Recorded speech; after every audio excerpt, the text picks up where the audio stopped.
Welcome students, मैं कार्तिक तिवारी आपका स्वागत करता हूं हमारे channel the brain wave classes में। जैसा कि आपको पता है, हमने पहले ही बताया था कि हमारा जो फर्स्ट वीडियो होगा वो टॉपिक उसका बेसिकली टॉपिक उसका होने वाला है फंक्शंस ऑफ मनी। सो ये जो हमारा मैक्रो इकोनॉमिक्स है, तो ये सबसे ज्यादा हेल्पफुल होगा हमारे क्लास 12 के स्टूडेंट्स के लिए जिनका सब्जेक्ट इकोनॉमिक्स है। सो देखते हैं फंक्शंस ऑफ मनी को, इस टॉपिक को आज हम क्लियर करते हैं। सो बेसिकली मनी के दो फंक्शंस होते हैं, एक प्राइमरी फंक्शन होते हैं और दूसरे होते हैं सेकेंडरी फंक्शन। प्राइमरी फंक्शंस में सबसे पहला हमारा फंक्शन आता है मीडियम ऑफ एक्सचेंज, और सेकंड जो हमारा फंक्शन आता है प्राइमरी में वो है measure of value. Then secondary functions आते हैं। सेकेंडरी फंक्शंस में फर्स्ट हमारा आएगा standard of deferred payment, second store of value, then transfer of value.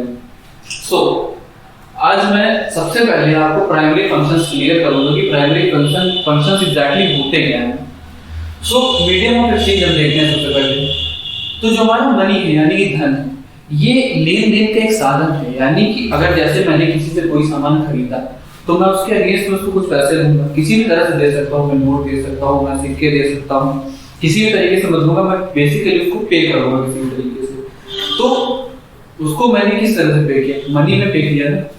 तो इसलिए मीडियम ऑफ एक्सचेंज इस तरीके से कि जो पैसा है, ठीक है, धन है, ये आदान प्रदान सामान, मतलब कह सकते हैं कि लेन देन का एक साधन होता है। अब वो चेक भी हो सकता है, तो कंफ्यूजन आपको नहीं लेना कि सर वहां पे क्या चेक हो सकता है या फिर बैंक ट्रांसफर हो सकता है। वो बिल्कुल हो सकता है क्योंकि मनी नहीं होगा ना वो भी, इसलिए। नेक्स्ट चीज आती है मेजर ऑफ वैल्यू।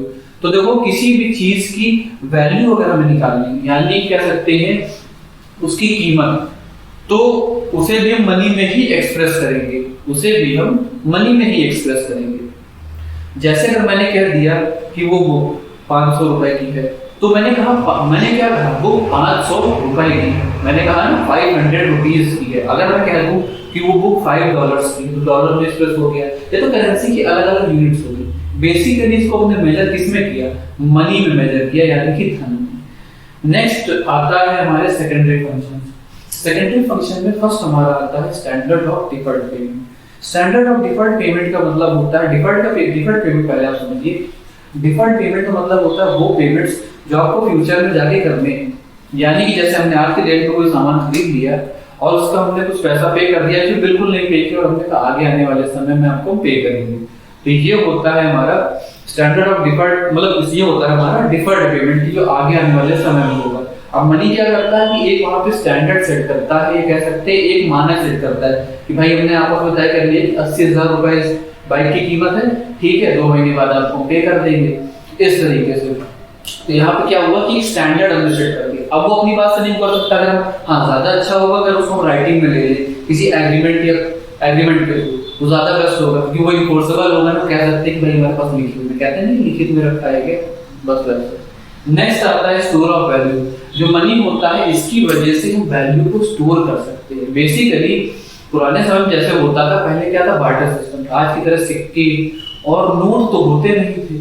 तो इसकी वजह से होता क्या, जैसे किसान, मान लो किसान, उसके पास 150 बोरा अनाज हुआ, अब उसको कोई सामान खरीदना है तो उसी को गेहूं को, मान लो गेहूं हुआ तो गेहूं को देके करेगा। उसे दाल लेनी है तो गेहूं के एक्सचेंज में लेगा बदल के। कपड़े लेने हैं, घर में रिपेयरिंग करानी, कुछ भी कराना उसी गेहूं से करेगा।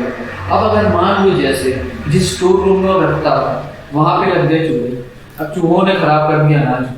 जब चूहों ने अनाज को खराब कर दिया तो उसको भाई नुकसान हो गया काफी ज्यादा। अब यहाँ पे एक चीज ये आती है कि वैल्यू तो उसने स्टोर करी, ठीक है, अच्छा किसान था, उसने वैल्यू अच्छी स्टोर करी, बट यहाँ पे रिस्क इस बात का था कि वेस्ट हो गया। दूसरी चीज, उसको लेबर वगैरह बुलाने पड़ते हैं स्टोर वहां पे रखवाने के लिए। वो किसान थोड़ी कुछ बेचारा जाके 150 बोरे रखने वाला है, उसने किसी को पे किया होगा, उसको भी अनाज नहीं दिया होगा, पे किसी को दिया होगा। तो कहने का मतलब ये, अब से आज के टाइम पे देख लो तो उसी 150 बोरी, मान लो 150 बोरी अनाज है हमारे पास, हमने मान लो 20 बोरी रख लिया अपने यूज के लिए, बाकी बेच दिया। अब चाहे तो कैश में रख लो, चाहे तो बैंक में पैसा रख लो, उससे नहीं खराब होगा, वो खराब नहीं होने वाला, सीधी सी बात है, वो नहीं खराब होने वाला। बट हाँ गेहूं रखोगे तो रिस्क वहां है साथ बहुत बड़ा। नेक्स्ट चीज आती है ट्रांसफर ऑफ वैल्यू। तो भाई ट्रांसफर ऑफ वैल्यू का मतलब ये होता है कि किसी वैल्यू या किसी मूल्य को पहुंचाना एक जगह दूसरी जगह, या फिर क्या कहते हैं स्थानांतरित करना, हिंदी में ये बोलते हैं ट्रांसफर करने का। बेसिकली ट्रांसफर करना मतलब समझ में पता ही होगा, लगभग लगभग आता ही होगा सबको। तो जैसे मुझे दूसरे शहर में घर खरीदना है, अब इमेजिन कर लो कि जब मनी नहीं होता था उस जमाने में अगर मैं होता तो क्या होता। तो जैसे मान लो मुझे घर खरीदना है, मैं देख के आया कानपुर में घर, मैंने कहा यार घर तो बड़ा अच्छा है, ठीक है भाई। तो मैंने कहा भाई कितने का है? उसने कहा ऐसा भैया 500 बोरे गेहूं देने पड़ेंगे इसके अगले में। हमने कहा ठीक है। अब मान लो कि 500 बोरे, तो 500 बोरे मजाक तो है नहीं कि यहाँ से फतेहपुर कानपुर तक पहुंचाऊं उसको, तो क्या तुरंत पहुंच जाएगा? नहीं, टाइम बहुत लगेगा। अब पता लगे यहाँ से निकलेगी गेहूं की बोरी, ठीक है भाई, NH2 पे गई, आगे क्या हुआ? हाईवे पे उसको चोरों ने लूट लिया। अब क्या हुआ? चोरों ने लूट लिया तो मेरा तो अनाज ढेर है, खरीद पाऊंगा? नहीं। अब आज की सिनेरियो में इमेजिन करो, तुम्हारे 50 लाख का घर है, मुझे खरीदना है। मैंने बात कर ली, मैंने पर्सनली जाके फिजिकली देख लिया उधर वो कैसा था, ठीक है। फिर हमने कहा ठीक है भाई जो पे कर देंगे आपको, तो उन्होंने कहा ठीक है। तो मैंने कितना? उन्होंने कहा 50 लाख। मैंने कहा ठीक है, 10 लाख दे लो एडवांस, बाकी मैं देता हूँ। 40 लाख में क्या किया मैंने? 20 लाख उनको आगे चल के कैश दे दिए, 20 लाख बैंक ट्रांसफर कर दिए, ठीक। हाँ, अब यहाँ पे देखो दो बातें आती है। पहला तो एक फंक्शन आता है standard of deferred payment. Future में तो उसको मैंने 10 लाख तो अभी दिया एडवांस, और खरीदने के बाद 20 लाख करके 2 बार दिया। डिफर्ड पेमेंट है, फ्यूचर पेमेंट, इस तरह से। दूसरा, वैल्यू तो है स्टोर करके रखी है मैंने 50 लाख रुपए। मान लो मेरा बिजनेस है ईंट का है, मान लो, तो ईंटें थोड़ी हम घर उसको दे दिए, मैंने क्या दिया उसको? कैश, मतलब उसको पैसा दिया ना 50 लाख रुपए, तो स्टोर कर पाया मैं वैल्यू 50 लाख रुपए के रूप में कि नहीं? ऐसे। तीसरा, ट्रांसफर ऑफ वैल्यू, वैल्यू मैंने ट्रांसफर करी कि नहीं करी? 10 लाख रुपीस उसको दे दिए ऐसे, फिर 20 लाख रुपीस उसको बैंक से ट्रांसफर कर दिए, 20 लाख का मान लो चेक दे दिया, चलो ये हो गया। और समझो प्राइमरी फंक्शन भी इसी एग्जांपल में अगर रख के देखें तो पहला मीडियम ऑफ एक्सचेंज, उसे घर बेचना था, मुझे घर खरीदना था, मैंने उसको पे किया पैसा, उसने मुझको घर मेरे नाम कर दिया, तो मैंने आदान प्रदान किया। किस चीज किसका कह रहे, मतलब मैंने लेन देन किया, लेन देन का एक साधन बना कि नहीं बना? बनी, इस तरह से। और मेजर ऑफ वैल्यू, अब उस घर की कीमत हमने कुछ तय करी आपस में बैठ के। उसने कहा कि भाई 60 लाख का, मैंने कहा नहीं यार थोड़ा कम कर दो। उसने कहा कम देते ना, मैंने कहा नहीं। तो पर बीच में बात आई चलो 50 लाख दे दो ना, बस डन। बट ये है कि 10 लाख कैश देने पड़ेगी। मैंने कहा ठीक है भाई ले लेंगे 10 लाख कैश। अब देखो यहाँ पे तो पता लग गया, देखो मेजर ऑफ वैल्यू की। तो हम लोगों ने जो 1 2 3 ये और 2 5 जो पॉइंट्स थे, इसी सिंगल एग्जांपल से क्लियर हो गया।